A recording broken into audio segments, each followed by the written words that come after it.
പൂരങ്ങട പൂരമുള്ളൊരു നാട് നമ്മുടെ നാട്. ഓണത്തിന് പുലിയിറങ്ങണ ഒരു ഊര് നമ്മുടെ ഊര്. ഇപ്പറഞ്ഞ നാടിന് കരയേഴു ഒട്ടക്ക് പേര്. കാണണമെങ്കിൽ കാണണം ശിവദേവൂര്.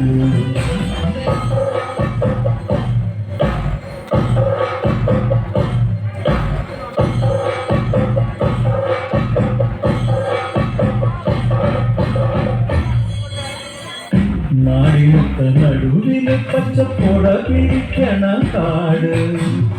വട്ടക്കില് കൂടുവാണ് അവിടെടവുമുണ്ടൊരു കാട്. തേക്കിൻകാട് തേക്കിൻകാടെന്ന് പറഞ്ഞു പോരണ പേര്. കൂടണമെങ്കിൽ കൂടണം തടി ശിവദേവൂര്.